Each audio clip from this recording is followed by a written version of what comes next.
ओम अज्ञानतिमिरान्धस्य ज्ञानञ्जनशलाकया चक्षुरुन्मिलितमेन तस्मै श्रीगुरुवे नमः। श्रीचैतन्यमनोभीष्टं स्थापितं येन भूतले स्वयं रूपकदा मह्यं ददाति स्वपदान्तिकं वन्देऽहं श्रीगुरुः श्रीयुतपदकमलं श्रीगुरून् वैष्णवाचं श्रीरूपं साग्रजातं सगण रघुनाथान्वितं तं सजीवं साद्वैतं सावधूतं परिजनसहितं कृष्णचैतन्यदेवं श्री राधा कृष्ण पादान स्वगण ललिता श्री विशाखानवताश्च नारायणं नमस्कृत्यं नरं चैव नरोत्तमं देवीं सरस्वतीं व्यासं ततो जयमुदीरयेत्।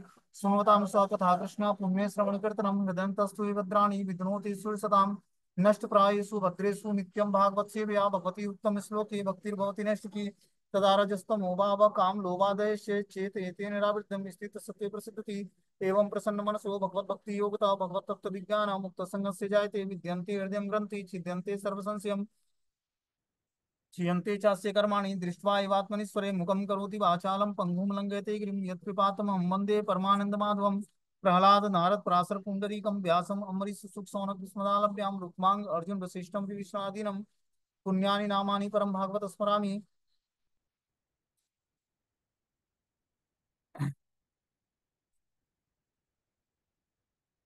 हे कृष्ण करुणा सिंधु दीनबंधु जगतपतये गोपेश गोपिका कांत राधा कांत नमस्तु ते तप्त कांचन गौरांगे श्री राधे वृंदावनेश्वरी वृषभानुसुते देवी प्रणमामि हरिप्रिये कृष्णाय वासुदेवाय हरे परमात्मने प्रणतक्लेशनाशाय गोविंदाय नमो नमः।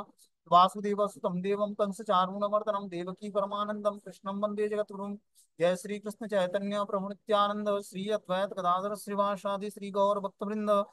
हरे कृष्णा कृष्ण कृष्णा हरे हरे हरे राम राम राम हरे हरे। तो कल हम लोगों ने पढ़ा था स्टोरी कि भगवान कृष्ण अब जो है वत्सपाल बन गए। वत्सपाल मतलब अब वो थोड़ा सा अपने उनकी एज 5 वर्ष की हो गई है। अब वो बछड़े चराने के लिए जंगल में जाते हैं अपने ग्वाल मित्रों के साथ। ठीक है ना। इसकी स्टोरी हम लोगों ने सुना था कि भगवान अब क्या करते हैं। अपना सबके पास जितने भी ग्वाल मित्र होते हैं सबके पास अपने अपने हजारों की संख्या में बछड़े होते हैं। और भगवान के पास भी हजारों की संख्या में बछड़े होते हैं। तो सब ग्वाल बाल और भगवान कृष्ण जो है बछड़ों को लेकर चराने के लिए जंगल में जाते हैं वृंदावन से थोड़ी दूरी पर। सबके पास झोली होती है उसमें भोजन बना होता है। अपना बिगुल बांसुरी और बछड़ों को नियंत्रित करने के लिए लाठी लेकर वे जंगल की तरफ प्रस्थान करते हैं। और चूंकि कृष्ण असीमित हैं इसलिए उनके बछड़ों की संख्या भी असीमित थी। बोलते हैं यद्यप ग्वाल वालों की माताओं ने उन्हें रत्नों मोतियों गुंजों और स्वर्ण आभूषणों से सजाया था। जैसा कि वे सब वन में पहुंचे उन्होंने पेड़ पौधों से ताजे फल फूल पत्तियां आदि तोड़ी और मोर पंखों के साथ स्वयं को और भी सजाने लगे। खेल खेल में किसी एक मित्र की भोजन की पोटली चुरा लेते। जब उस बालक को पता चलता कि उसकी पोटली गायब है तो वह उसे प्राप्त करने के लिए दौड़ता, परंतु सब बालक उसे पोटली को उछालकर एक दूसरे को पकड़ाते थे। वे उसे बालक तक तब तक दौड़ाते रहते जब तक वो रोने नहीं लगता था। जब वो हंसते हुए उसकी पोटली लौटा देते थे। कई बार कृष्ण वन की शोभा निहारने के लिए अकेले ही वन में की ओर निकल जाते थे। जब ग्वाल बाल दूर से कृष्ण को अकेले खड़ा देखते तो वे सब उनकी ओर आते और कृष्ण का स्पर्श करते। वन में खेलते हुए सब बच्चे अलग अलग खेल खेलते। कुछ अपने बिगुल और बांसुरी बजाते, कुछ बच्चे भ्रमरों के गुंजन और कोयल की गूंज की नकल करते। कुछ बच्चे आकाश में उड़ रहे पक्षियों की भूमि पर पड़ने वाली परछाई के साथ साथ दौड़ लगाते। कुछ अन्य बच्चे हंसों के चलने और पंख फड़फड़ाने की नकल करते। कुछ बच्चे बत्तखों के साथ चुपचाप जाकर बैठ जाते और कुछ मोरों के साथ नाचते। कुछ बच्चे बंदरों के साथ बच्चों को आकर्षित करते हुए बंदरों के साथ खेलते। कुछ बंदरों के समान अपने मुंह को टेढ़ा मेढ़ा करके उन्हें चिढ़ाते और कुछ उन्हीं की तरह वृक्षों पर चढ़ने का प्रयास करते। कुछ बच्चे नदियों नदियों पर जाते और बहते झरनों को पार करने का प्रयास करते। कुछ अन्य बच्चे मेढकों के समान छलांग लगाते और अपनी परछाई को जल में देकर खिलखिलाकर हंस पड़ते। कुछ बच्चे कुएं में झांकते हुए आवाजें निकालते और जब उसकी प्रतिध्वनि आती तो वे उसे भली भांति भला बुरा करते कहते। इस प्रकार कृष्ण के मित्र बनकर खेल खेल रहे उन ग्वाल बालों ने निश्चय ही अपने पूर्व जन्मों में ढेर सारे पुण्य अर्जित किए होंगे। भला इस संसार में कौन सा ऐसा भगवान जीव होगा जो भगवान के साथ खेल सके। इस प्रकार जब कृष्ण और ग्वाल बाल खेल रहे थे तब एक घटना होती है। उसके बारे में हम लोग सुनेंगे कि क्या घटना होती है। बताते हैं सुखदेव गोस्वामी इसमें कि अथान घामानाभ्यम पतः महासुरम तेषाम स तेषां सुख क्रीड़ा वीक्षमाणक्ष्यम नित्यम यद्य निज जीवित ते सुभिकृता मृत्युर अमरे प्रतीक्षेत। हे राजा परीक्षित, तत्पश्चात वहां पर एक विशाल असुर प्रकट हुआ जिसका नाम अगासुर था। देवता तक जिसकी मृत्यु की प्रतीक्षा कर रहे थे। यद्यपि देवता प्रतिदिन अमृत पान करते हैं, फिर भी वे इस महान असुर के डर से उसकी मृत्यु की प्रतीक्षा प्रतीक्षा में थे। यह असुर जंगल में ग्वाल बालों द्वारा मनाए जा रहे दिव्य आनंद को सहन नहीं कर पा रहा था। कंस द्वारा भेजा गया यह अघासुर पूतना और बकासुर का छोटा भाई था। अतः जब वो आया तो उसने देखा कि कृष्ण सारे ग्वाल बालों का मुखिया है। तो उसने सोचा कि इस कृष्ण ने मेरी बहन पूतना और मेरे भाई बकासुर का वध किया है। अतः इन दोनों को तुष्ट करने के लिए मैं इस कृष्ण को इसके सहायकों सहित ग्वाल बालों समेत मार डालूंगा। तो इस तरह से अगासुर प्रकट होता है कृष्ण का वध करने के लिए। अगासुर ने सोचा, यदि मैं किसी तरह से कृष्ण तथा उनके संगियों को अपने भाई और बहन की दिवंगत आत्माओं के लिए तिल और जल की अंतिम भेंट बना सकूं, तो ब्रजभूमि के सारे वासी जिनके लिए ये बालक प्राणों के तुल्य है स्वयं मर जाएंगे। यदि प्राण नहीं रहेगा तो फिर शरीर की क्या आवश्यकता है। फलस्वरूप अपने अपने पुत्रों के मरने पर ब्रज के सारे वासी स्वतः ही मर जाएंगे। यह निश्चय करने के बाद उस दुष्ट अघासुर ने एक विशाल अजगर का रूप धारण कर लिया, जो विशाल पर्वत की तरह मोटा और 8 मील तक लंबा था। इस तरह अद्भुत अजगर का शरीर धारण करने के बाद उसने अपना मुंह पर्वत की एक बड़ी गुफा के तुल्य फैला लिया और रास्ते में कृष्ण और उनके संगी ग्वाल बालों को निगल जाने की आशा से लेट गया। तो इस तरह से ये रास्ता जो है, अजगर जो है, जो अघासुर था, ये अपना मुंह फैला लेता है गुफा के तुल्य और रास्ते में कृष्ण और संगी ग्वाल बालों जो भगवान के संगी थे उनको निगलने की आशा से लेट गया रास्ते में। उसका निचला ओठ पृथ्वी पर था, ऊपरी ओठ आकाश के बादलों में रहा था। माइक ऑफ करके क्लास में बैठा था। बोलते हैं उसका निचला ओठ पृथ्वी पर था और ऊपरी ओठ आकाश में बादलों को छू रहा था। उसके मुंह की बगले पर्वत की विशाल गुफाओं के समान थी और मुख का मध्य भाग अत्यंत अंधकारमय था। उसकी जीभ चौमार्ग के तुल्य था। उसकी श्वास गर्म हवा जैसी थी और उसकी आंखें आग की लपटों जैसी जल रही थी। इस असुर का अद्भुत रूप विशाल अजगर के समान था। इसे देखकर बालकों ने सोचा कि हो न हो यह वृंदावन का कोई रम्य स्थल है। तत्पश्चात उन्होंने कल्पना की कि यह विशाल अजगर के मुख के समान है। दूसरे शब्दों में निर्भीक बालकों ने सोचा कि विशाल अजगर रूपी यह मूर्ति उनके क्रीड़ा आनंद के लिए बनाई गई है। तो सब बालकों ने इष्ट गोष्ठी की। क्या बोले? अहो मित्राणि गदतम सत्वकूटे पुर स्थितम असंग संग व्यसनम व्यात्यम व्याल कुंडाल यते नमः। बालकों ने कहा, मित्रों, क्या यह मृत है या सचमुच ही यह जीवित अजगर है जिसने हम सबों को निगलने के लिए अपना मुंह फैला रखा है? इसमें संदेह को दूर करो ना। तत्पश्चात उन्होंने निश्चय किया कि मित्रों, यह निश्चित रूप से हम सबों को निगल जाने के लिए यहाँ बैठा हुआ कोई पशु है। उसका ऊपरी ओठ सूर्य की धूप से रक्ती हुआ बादलों की तरह है और निचला ओठ बादल की लाल लाल परछाइयों सा लगता है। बाएं और दाएं दो गड्ढे जैसे पर्वत गुफाएं दिखाई दिखती हैं। वे इसकी गलफड़े हैं और पर्वत की ऊंची चोटियां इसके दांत हैं। इस पशु की जीभ की लंबाई चौड़ाई चौड़े मार्ग जैसी है और इसके मुख का भीतरी भाग अत्यंत अंधकार में है, मानो पर्वत के भीतर की गुफा हो। यह अग्नि जैसे गर्म हवा उसके मुख से निकलती हुई श्वास है जिससे जलते हुए मांस की दुर्गंध आ रही है, क्योंकि उसने बहुत से शव खा रखे हैं।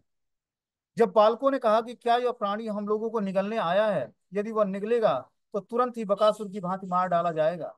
इस तरह उन्होंने बकासुर के शत्रु कृष्ण के सुंदर मुख की ओर निहारा और ताली बजाकर जोर जोर से हंसते हुए वे अजगर के मुंह में प्रविष्ट हो गए। इस तरह से सारे ग्वाल बाल जो हैं अघासुर के मुख में प्रविष्ट हो जाते हैं। हर व्यक्ति के हृदय में स्थित अंतर्यामी परमात्मा भगवान श्री कृष्ण ने बालकों को परस्पर नकली अजगर के विषय में बातें करते सुना। वे नहीं जानते थे कि यह वास्तव में अघासुर था जो अजगर के रूप में प्रकट हुआ था। यह जानते हुए कृष्ण अपने मित्रों को असुर के मुख में प्रवेश करने से रोकना चाहते थे। तो वो इस तरह से अजगर मुंह फैलाए हुए था जैसे लगता था कि कोई नकली अजगर हो, क्योंकि वो अपने उसका जो मुंह का नीचे वाला पोर्शन था वो जमीन पे था और ऊपरी वाला पोर्शन आकाश में था। मतलब ऐसा लगता था कि कोई अजगर नहीं है, एक चौड़ा रोड है, लेकिन वो था अजगर। तो ग्वाल बाल उसको नकली अजगर समझकर उसके मुख में प्रवेश किया। और भगवान जानते थे कि यह असुर है और कंस के द्वारा भेजा हुआ है। और भगवान ने उन असुरों के मुख में प्रवेश करने से रोकना चाहते थे भी, लेकिन उसके बाद भी भगवान रुके नहीं। और ये सारे ग्वाल बाल जो है अघासुर के मुख में प्रवेश कर जाते हैं। जब तक कि कृष्ण सारे बालकों को रोकने के बारे में सोचते, तब तक वे सभी असुरों के मुख में घुस गए। किंतु उस असुर ने उन्हें निगलना नहीं, क्योंकि वह कृष्ण द्वारा मारे गए अपने संबंधियों के विषय में सोच रहा था और अपने मुख में कृष्ण के घुसने की प्रतीक्षा कर रहा था। कृष्ण ने देखा कि सारे ग्वाल बाल जो उन्हें ही अपना सर्वस्व मानते थे, उनके हाथ से निकलकर साक्षात मृत्यु रूपी अघासुर के उदर में अग्नि के तिनकों जैसे प्रविष्ट हो जाने से असहाय हैं। कृष्ण के लिए अपने इस बाल बाल मित्रों को से विलक होना असह्य था। अतः यह देखते हुए कि ये सब उनकी अंतरंगा शक्ति द्वारा नियोजित किया गया प्रतीत होता है, कृष्ण आश्चर्यचकित हो उठे और निश्चय न कर पाए कि क्या किया जाए। अब क्या करना होगा, इस असुर का वध और भक्तों का बचाव एक साथ दोनों को किस तरह संपन्न किया जाए। असीम शक्तिशाली होने से कृष्ण ने ऐसी बुद्धिगम्य युक्ति निकल आने तक प्रतीक्षा करने का निश्चय किया, जिससे दोनों वे बालकों को बचाने के साथ साथ उन असुरों का वध भी कर सकें। तत्पश्चात वे अघासुर के मुख में घुस गए। अब भगवान कृष्ण भी अघासुर के मुख में प्रवेश कर जाते हैं। अब क्या होता है, जब कृष्ण अघासुर के मुख में घुस गए तो बादलों के पीछे छिपे देवतागण हाय हाय करने लगे। किंतु अघासुर के मित्र यथा कंस तथा अन्य असुरगण अत्यंत हर्षित थे। जब अजय भगवान कृष्ण ने देवताओं को बादलों के पीछे से हाय हाय पुकारते सुना, तो तुरंत ही उन्होंने स्वयं तथा अपने संगी ग्वाल बालों को असुरों से बचाने के लिए, जिसे वह चूर्ण चूर्ण कर देना चाहते थे, उसके गले के भीतर अपना विस्तार कर दिया। अब भगवान क्या करते हैं, अघासुर के मुख में ही अपना विस्तार कर देते हैं। क्योंकि कृष्ण ने अपना शरीर का आकार बढ़ा लिया, इसलिए असुर ने अपने शरीर को काफी बड़ा कर लिया। फिर भी उसकी श्वास रुक गई, उसका दम घुटने लगा, उसकी आंखें इधर उधर भटकने लगी और बाहर निकल आई। किंतु असुर के प्राण किसी भी छेद से निकल नहीं पा रहे थे। अतः अंत में उसके सिर के ऊपरी छेद से बाहर फूट पड़े। जब उस असुर के सिर से ऊपरी छेद से सारी प्राण वायु निकल गई, तो कृष्ण के मृत मृत बछड़ों और ग्वाल बालों पर अपनी दृष्टि फेर कर उन्हें फिर से जीवित कर दिया। तब मुकुंद, जो कि किसी को भी मुक्ति प्रदान कर सकते हैं, अपने मित्रों और बछड़ों समेत उस असुर के मुख से बाहर आ गए। उस विराट अजगर के शरीर से सारी दिशाओं को प्रकाशित करता हुआ एक प्रकाशमान तेज निकला और आकाश में अकेले तब तक रुका रहा जब तक कृष्ण उस सौ के मुख से बाहर नहीं निकल आए। तत्पश्चात सारे देवताओं ने इस तेज को कृष्ण के शरीर में प्रवेश करते देखा। तो क्या होता है कि जब अघासुर मारा जाता है भगवान के द्वारा, भगवान अपने विस्तार से उसके प्राण शक्ति को रोक लेते हैं, ठीक है ना। और वो क्या करता है, अपने ब्रह्म रंध्र से, मतलब अपने ललाट से यहाँ से वो प्राण का त्याग करता है। और उसकी आत्मा उसके शरीर से निकलती है और भगवान का वो प्रतीक्षा करती है जब तक भगवान उसके अघासुर के मुख से बाहर नहीं निकलते हैं। जैसे ही बाहर निकलते हैं, वैसे ही क्या होता है, एक तेज स्फुलिंग के रूप में कृष्ण के शरीर में प्रवेश कर जाता है अघासुर का की आत्मा। तत्पश्चात हर एक के प्रसन्न होने वाले देवता लोग नंदन कामन कानन से फूल बरसाने लगे। अप्सराएं नाचने लगी और गायन के लिए प्रसिद्ध गंधर्वगण स्तुति गाने लगे। ढोलकियां दुदुम्बी बजाने लगे और ब्राह्मण वैदिक स्तुतियां करने लगे। इस प्रकार स्वर्ग और पृथ्वी दोनों पर हर व्यक्ति भगवान की महिमा का गायन करते हुए अपना अपना कार्य करने लगा। जब भगवान ब्रह्मा ने अपने लोक के निकट ही ऐसे अद्भुत उत्सव होते सुना, जिसके साथ साथ संगीत गीत और जय जयकार हो रहा था, तो वे तुरंत उस उत्सव को देखने चले आए। कृष्ण का ऐसा गुणगान देखकर वे अत्यंत विस्मित हुए। हे राजा परीक्षित, जब अघासुर का अजगर के आकार का शरीर सूख कर विशाल चमड़ा बन गया, तो यह वृंदावन वासियों के देखने जाने के लिए अद्भुत स्थान बन गया और ऐसा बहुत समय तक बना रहा। स्वयं तथा अपने साथियों को मृत्यु से बचाने तथा अजगर रूप में अघासुर को मोक्ष देने की घटना तब तक घटी जब कृष्ण 5 वर्ष के थे। इसका उद्घाटन ब्रजभूमि में 1 वर्ष बाद हुआ, मानो यह उसी दिन का की घटना हो। कृष्ण समस्त कारणों के कारण हैं। बोलते हैं भौतिक जगत, उच्च तथा निम्न जगत, वे कार्य कारण आदि नियंता भगवान द्वारा ही सृजित होता है। जब कृष्ण नंद महाराज और यशोदा के पुत्र रूप में प्रकट हुए थे, तो उन्होंने अपनी आहेतकी की कृपा से ऐसा किया था।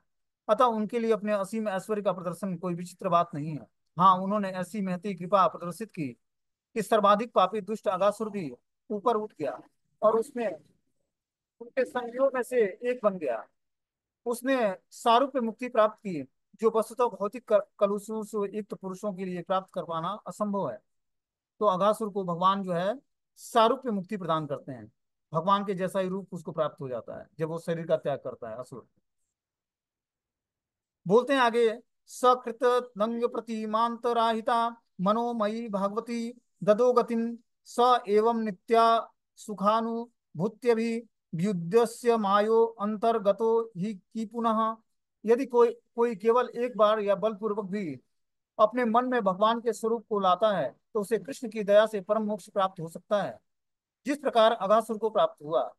तो फिर उन लोगों के विषय में क्या कहा जाए जिनके हृदय में भगवान अवतार लेकर प्रविष्ट होते हैं, अथवा उनका जो सदैव भगवान के चरण कमलों का ही चिंतन करते रहते हैं, जो सारे जीवों के लिए दिव्य आनंद के स्रोत हैं, और जो सारे मोह को पूरी तरह हटा देते हैं।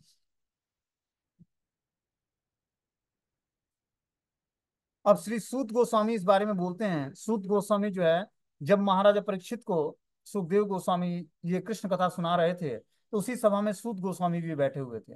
अब सूत गोस्वामी क्या बोलते हैं, श्री सूत गोस्वामी ने कहा है, इत्थम द्विजा यादव देवदत्तम श्रुत्वा स्वरा सुत चरित्र विचित्रम प्रपक्ष भूयो अपि तदेव पुण्यम वैयासिकी यन्निह गृहीत चेता। श्री सुखदेव गोस्वामी ने कहा, हे विद्वान संतो, श्री कृष्ण की बाल काल की लीलाएं अत्यंत अद्भुत हैं। महाराजा परीक्षित अपनी माता के गर्भ में उन्हें बचाने वाले कृष्ण की इन लीलाओं के विषय में सुन सुनकर स्थिर चित्त हो गए, और उन्होंने सुखदेव गोस्वामी से फिर कहा कि वे उस पुण्य लीलाओं को सुनाएं। श्री राजोवाच, अब परीक्षित महाराज पूछते हैं, ब्रह्म कालांतरम कृत्यम तत्कालीन कथम भवेत यत कौमारे हरि कृत्यम जगमु पौगंड के निर्भका। महाराजा परीक्षित ने पूछा, हे सुखदेव गोस्वामी, भूतकाल में घटित इन घटनाओं को वर्तमान में घटित होने होते क्यों वर्णन किया गया है।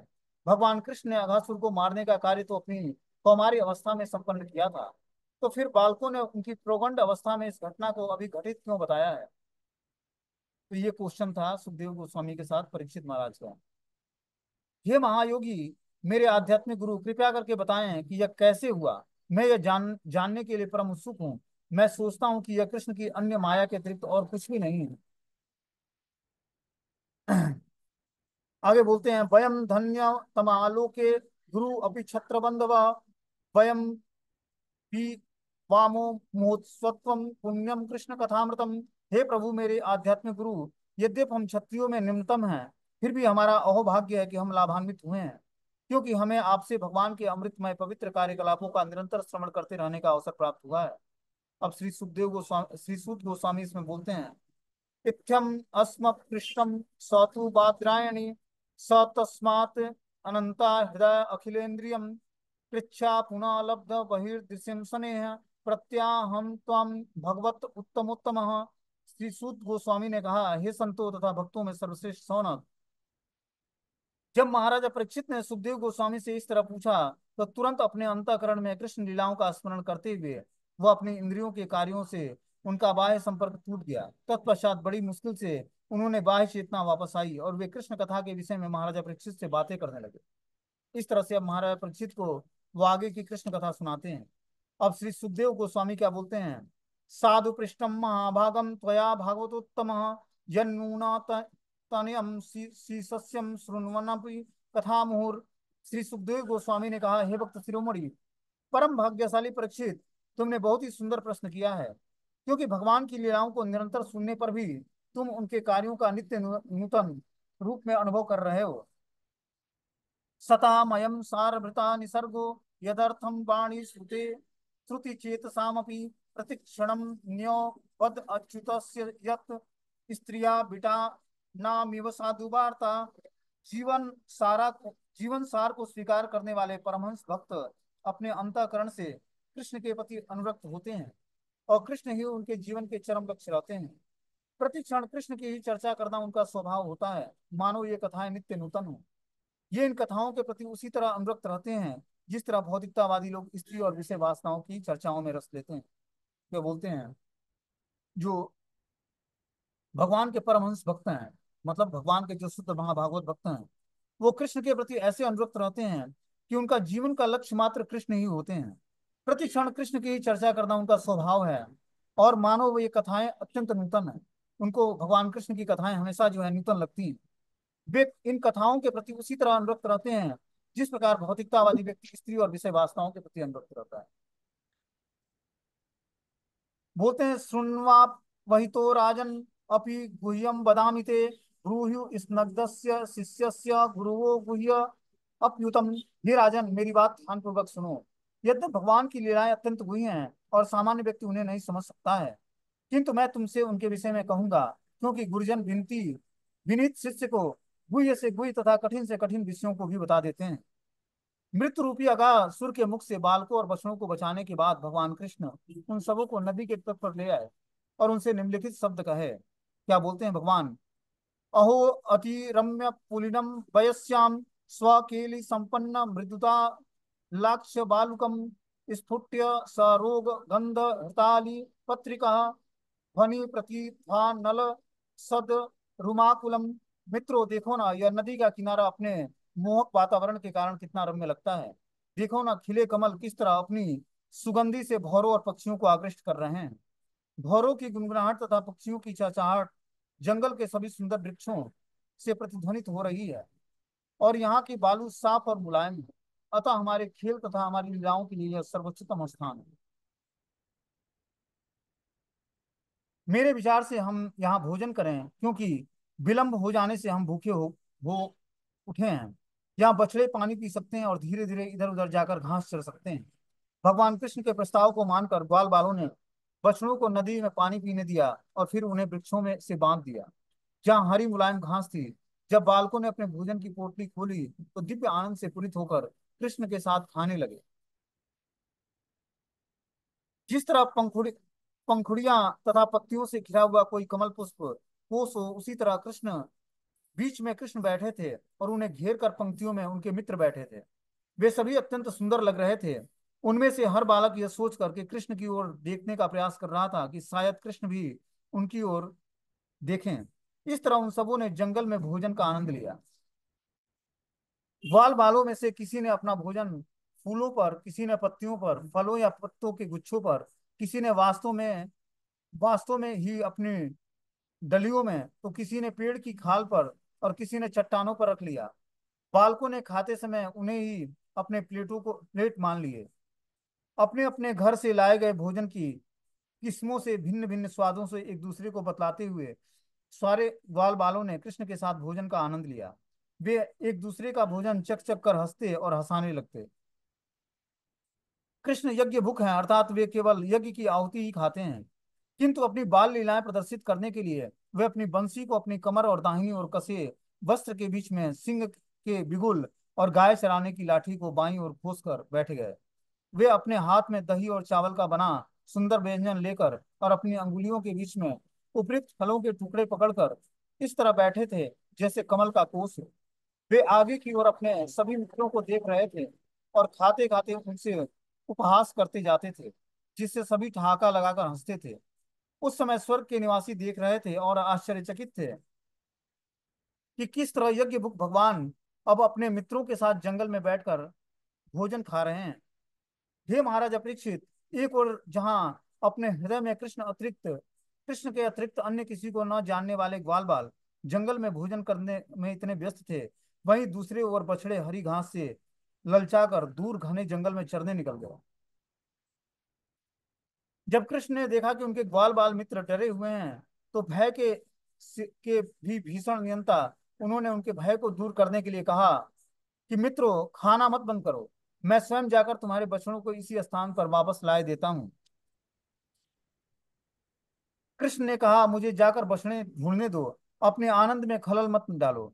फिर हाथ में दही और चावल लिए लिए भगवान कृष्ण तुरंत ही अपने मित्रों के बछड़ों को खोजने चल पड़े।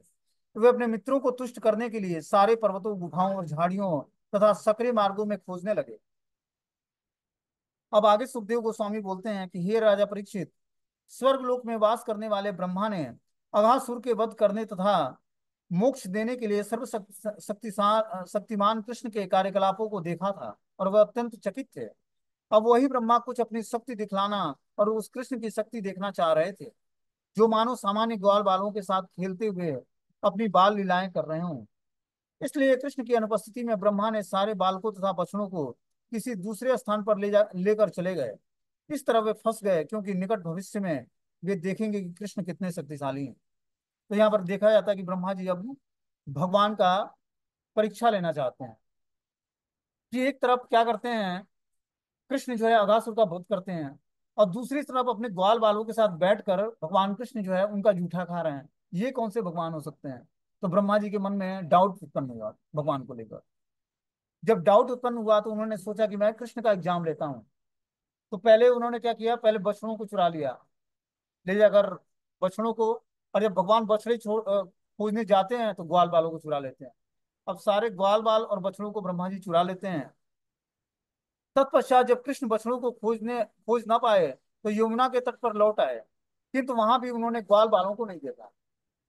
इस तरह वे बछड़ों और बालकों को ऐसे ढूंढने लगे मानो उनकी समझ में ना रहा हो कि यह क्या हो रहा है। जब कृष्ण बछड़ों और उनके पालक ग्वाल बालों को जंगल में कहीं भी ढूंढ ना पाए तो वे तुरंत समझ गए कि ब्रह्मा की ही ये करतूत है। तो इस तरह से ब्रह्मा जी ले जाकर उसको अपने ब्रह्मलोक में छिपा देते हैं। ततः कृष्णो मुदम कर्तु तन्मातृणाम च कस्य च उभाया इति महात्मा चक्रे विश्व कीदृश। तत्पश्चात ब्रह्मा को तथा बछड़ों और ग्वाल वालों की माताओं को आनंदित करने के लिए समस्त ब्रह्मांड के सृष्टा कृष्ण ने बछड़ों और बालकों के रूप में अपना विस्तार कर लिया। अपने वासुदेव रूप में कृष्ण ने खोए हुए ग्वाल बालों और बछड़ों की जितनी संख्या थी उतने ही वैसे ही शारीरिक स्वरूप, उसी तरह हाथ पांव और अन्य अंगों वाले, उनकी लाठियां तुरहियां और बंसियां, उनके भोजन के छीकों और विभिन्न प्रकार की पहनी हुई उनकी वेशभूषाएं और गहनों जैसे नामों, उम्रों तथा विशेष कार्यकलापों और गुणों से युक्त स्वरूपों में अपना विस्तार कर लिया। इस प्रकार अपना विस्तार करके सुंदर कृष्ण ने यह उक्ति सिद्ध कर दी कि समग्र जगत विष्णुमयम, भगवान विष्णु ही सर्वव्यापी हैं।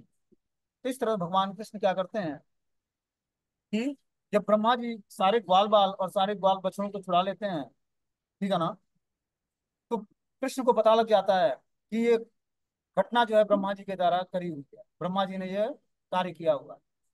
तो इस कारण से क्या करते हैं, ब्रह्मा जी को आनंद प्रदान करने के लिए और समस्त ब्रजवासियों को आनंद प्रदान करने के लिए वो बछड़ों और ग्वाल बालों के रूप में अपना विस्तार कर लेते हैं। और कैसे करते हैं, जिस हिसाब के ग्वाल बाल थे बछड़े थे उसी तरह सेम टू सेम बन जाते हैं। उसी तरह के ड्रेस, उसी तरह का शारीरिक स्वरूप, उसी तरह का हाथ पांव और अन्य अंग उनके, उसी तरह की लाठियां तुरहियां बंसियां, भोजन करने की छीके और पहनी हुई वेशभूषा और गहने, नाम और उम्र, विशेष कार्यकलाप और गुण से युक्त होकर इस तरह से भगवान अपना पूर्ण रूप में विस्तार कर लेते हैं।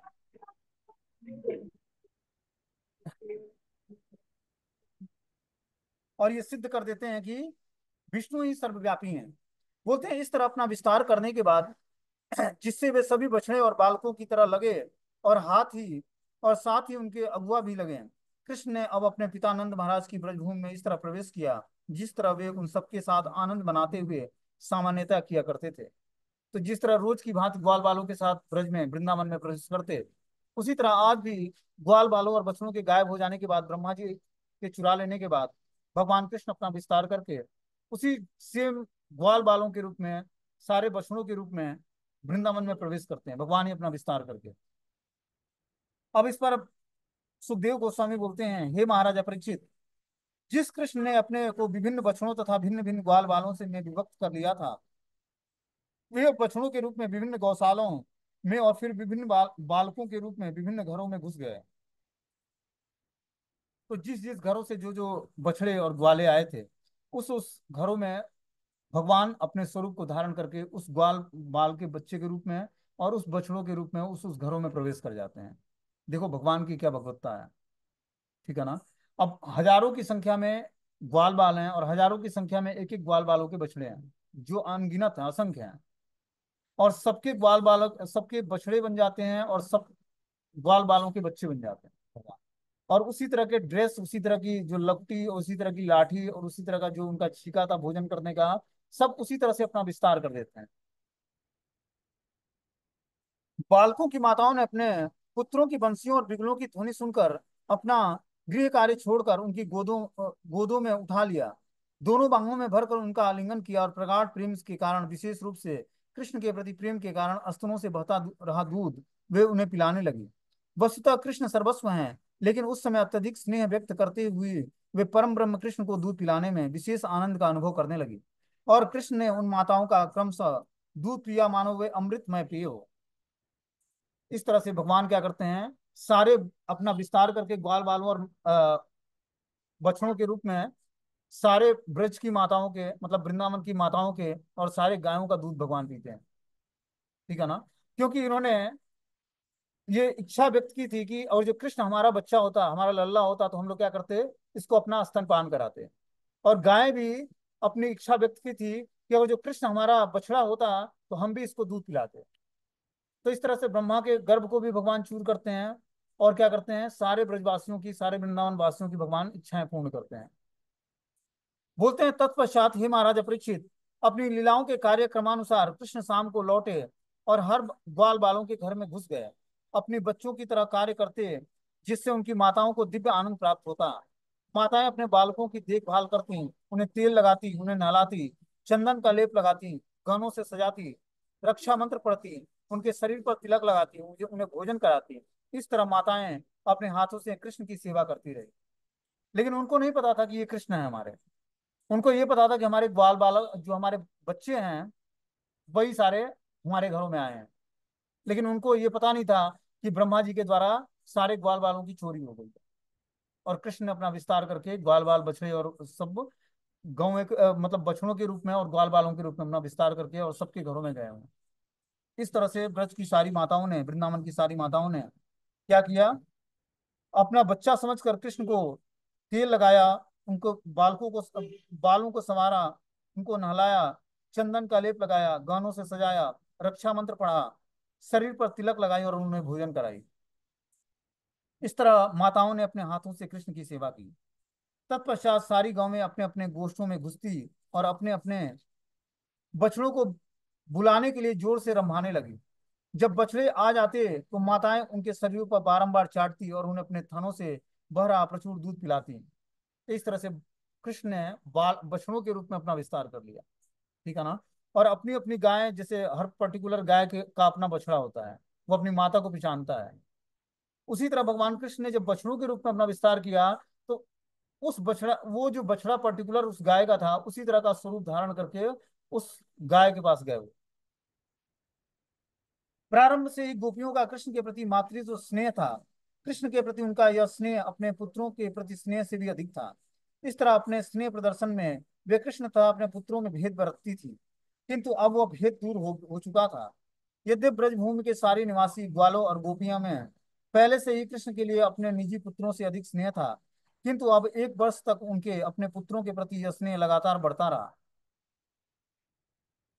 क्योंकि अब कृष्ण उनके पुत्र बन चुके थे, अब अपने पुत्रों के प्रति जो कि कृष्ण ही थे, उनके प्रेम की वृद्धि का कोई आर पार न था। नित्य ही उन्हें अपने पुत्रों से कृष्ण जितना प्रेम करने में की नई प्रेरणा प्राप्त हो रही थी। इस तरह अपने को ग्वाल बालों तथा बछड़ों का समूह बना लेने के बाद भगवान श्री कृष्ण अपने को उसी रूप में बनाए रहे। वे उसी प्रकार से वृंदावन और जंगल दोनों ही जगहों पर एक वर्ष तक अपनी लीलाएं संपन्न करते रहे। तो इस तरह से भगवान ने अपने ग्वाल बाल और बछड़ों के रूप में एक सालों तक अपना ये स्वरूप धारण किए रखते हैं। अब आगे क्या होता है। एकदा चारयन वत्सा स रामो वनमाविशत पश्च सासु त्रियामासु हायनापुरीण ध्वजम। एक दिन जब जब वर्ष पूरा होने से अभी 5-6 रातें शेष थी, कृष्ण बलराम सहित बछड़ों को चराते हुए जंगल में प्रविष्ट हुए। अब उस दिन जो है बलराम भी कृष्ण के साथ जाते हैं बछड़े चराने। तत्पश्चात गोवर्धन पर्वत की चोटी पर चरती हुई गौवें ने कुछ हरी घास खोजने के लिए नीचे देखा, तो उन्होंने अपने बछड़ों को वृंदावन के निकट चरते हुए, जो बहुत अधिक दूरी पर नहीं था। जब गायों ने गोवर्धन पर्वत की चोटी से अपने बछड़ों को देखा तो वे अधिक स्नेह बस अपने आप को तथा अपने चराने वालों को भूल गई और दुर्गम मार्ग होते हुए भी अपने बछड़ों की ओर अति चिंतित होकर दौड़ी, मानो वे दो पांव से दौड़ रही हों। उनके थन दूध से भरे थे और उनसे दूध बह रहा था। उनके सिर तथा पूंछें उठी हुई थी और उनके डीले उनकी गर्दन के साथ साथ हिल रहे थे। वे तब तक तेजी से दौड़ती रहीं जब तक वे अपने बच्चों को के पास दूध पिलाने पहुंच नहीं गई। गौओं के नए बछड़ों को जन्म दिया था, किंतु गोवर्धन पर्वत से नीचे आते हुए अपने पुराने बछड़ों के लिए अति स्नेह के कारण उन्हें बछड़ों को अपने थन का दूध पीने दिया। वे चिंतित होकर उनका शरीर चाटने लगी, मानो उन्हें निगल जाना चाहती हैं। गौओं को उनके बछड़ों के पास जाने से रोकने में असमर्थ वाले लज्जित होने के साथ साथ क्रुद्ध भी थे। उन्हें बड़ी ही कठिनाई से दुर्गम मार्ग पार किया, किंतु जब वे नीचे आए और अपने अपने पुत्रों को देखा तो वे अत्यधिक स्नेह से अभिभूत हो गए। उस समय ग्वालों के सारे विचार अपने अपने पुत्रों को देखने से उत्पन्न वात्सल्य प्रेम रस में विलीन हो गए। अत्यधिक आकर्षण का अनुभव करने से उनका क्रोध छूमंतर हो गया। उन्होंने अपने पुत्रों को उठाकर बाहों में भरकर आलिंगन किया और उनके सिरों को सूंघकर सर्वोच्चतम आनंद प्राप्त किया। तत्पश्चात पूर्ण ग्वालों और अपने पुत्रों को आलिंगन से अत्यंत तुष्ट होकर बड़ी कठिनाई और अनिच्छा से उनका आलिंगन धीरे धीरे छोड़कर जंगल लौट आए। किंतु जब उन्हें अपने पुत्रों का स्मरण हुआ तो उनकी आंखों से आंसू लुढ़क लुढ़क आए। स्नेह अधिक्य के कारण गौओं को उन बछड़ों से भी निरंतर अनुराग था, जो बड़े होने के कारण उनका दूध पीना छोड़ चुके थे। जब बलदेव ने यह अनुराग देखा तो उनका कारण उनकी समझ में नहीं आया। अतः वे इस प्रकार सोचने लगे, यह विचित्र घटना क्या है। सभी ब्रजवासियों का मुझ समेत इन बालकों और बछड़ों के प्रति अपूर्व प्रेम उसी तरह बढ़ रहा है जिस तरह सब जीवों के परमात्मा भगवान कृष्ण के प्रति हमारा प्रेम बढ़ता जाता है। यह योग शक्ति कौन है और वह कहाँ से आई है? क्या वह देवी है या कोई राक्षसी है? अवश्य ही वह मेरे प्रभु कृष्ण की माया होगी, क्योंकि इसके अतिरिक्त मुझे और कोई मोह नहीं सकता है। इस प्रकार सोचते हुए बलराम अपने दिव्य ज्ञान के चक्षुओं से देख सके कि ये सारे बछड़े और कृष्ण के साथी श्री कृष्ण के ही अंश हैं। अब क्या होता है, भगवान बलदेव अब कहना शुरू करते हैं। नेते सुरेशम ऋषियो न चेते त्वमेव भासिस विदाश्रये अपि सर्वं पृथक्त्वं निगमा कथम वदे श्रुत्येक वृत्यम प्रभुणा बलो अवते। भगवान बलदेव ने कहा, हे परम नियंता कृष्ण, मेरे पहले सोचने के विपरीत यह बालक महान देवता नहीं है, न ही ये बछड़े नारद जैसे महान ऋषि हैं। अब मैं देख सकता हूँ कि तुम्हें अपने को नाना प्रकार के रूप में प्रकट कर रखे हो। एक होते हुए भी तुम बछड़ों और बालकों के विविध रूपों में विद्यमान हो। कृपया करके मुझे यह विस्तार से बताओ। बलदेव द्वारा इस प्रकार प्रार्थना किए जाने पर कृष्ण ने सारी स्थिति समझा दी और बलदेव उसे समझ गए। जब ब्रह्मा एक क्षण के बाद वहां लौटे तो उन्होंने देखा कि यद्यप मनुष्य की माप के अनुसार पूरा एक वर्ष बीत चुका था, तो भी कृष्ण उतने समय बाद भी उसी तरह अपने अंश रूप में बालकों और बछड़ों के साथ खेलने में व्यस्त हैं। भगवान ब्रह्मा ने सोचा कि गोकुल के जितने भी बालक और बछड़े थे, मैंने उन्हें अपने योग शक्ति से की सेज पर सुला दिया था, और आज के दिन जब वे जगे नहीं थे, यद्यप पूरे एक वर्ष तक कृष्ण के साथ इतने ही बालक और बछड़े खेलते रहे, फिर भी वे मेरी योग शक्ति से मोहित बालकों से भिन्न हैं। ये कौन है, ये कहाँ से आए हैं? इस तरह दीर्घ काल तक विचार करते करते भगवान ब्रह्मा ने उन दोनों प्रकार के बालकों में अंतर जानने का प्रयास किया, जो एक दूसरे से पृथक रह रहे थे। वे जानने का प्रयास करते रहे कि कौन सी असली है और कौन नकली है, किंतु वे कुछ भी नहीं समझ पाए। क्योंकि ब्रह्मा ने सर्वव्यापी भगवान कृष्ण को, जो कि कभी मोहित नहीं किए जा सकते हैं, अपितु संपूर्ण ब्रह्मांड की को मोहित करने वाले हैं, मोहित करना चाहा, इसलिए वे स्वयं ही अपनी योग शक्ति में के मोह में फंस गए। तो इस तरह से ब्रह्मा जी जो है, जब ग्वाल बालों को लेकर अपने ब्रह्मलोक में छिपा देते हैं और भगवान अपना कृष्ण विस्तार करते हैं, तो एक साल बाद ब्रह्मा जी लौटते हैं ब्रह्मलोक से, धरती पर आते हैं और देखते हैं कि वही सेम ग्वाल बाल और सेम बछड़े जो है, बछड़े घास चर रहे हैं और ग्वाल बाल भगवान के साथ दिव्य आनंद में भोजन कर रहे हैं और खेल कर रहे हैं। तो ये देखकर ब्रह्मा जी को आश्चर्य हुआ कि, और वो ये पता लगाना चाहते थे कि कौन असली है और कौन नकली है, क्योंकि मैंने तो अपनी योग शक्ति से सारे ग्वाल बाल और सारे बछड़ों को मैंने सुला दिया था, लेकिन ये फिर वही ग्वाल बाल और वही बछड़े कृष्ण के साथ कैसे खेल रहे हैं। ठीक है ना? अब इसका पता लगाते हैं ब्रह्मा जी, तो इसकी स्टोरी हम लोग कल सुनेंगे कि ब्रह्मा जी अब क्या करते हैं। अंत में भगवान से वो माफी मांगते हैं और वो समझ जाते हैं कि कृष्ण ही पूर्ण पुरुषोत्तम भगवान है। फिर उन्होंने बहुत ही सुंदर श्लोकों से ब्रह्मा जी ने भगवान की प्रार्थनाएं अर्पण, उसकी स्टोरी हम लोग कल सुनेंगे। ब्रह्मा जी ने क्या प्रार्थना अर्पण की भगवान को और कैसे भगवान ने ब्रह्मा जी के अहंकार को तोड़ा।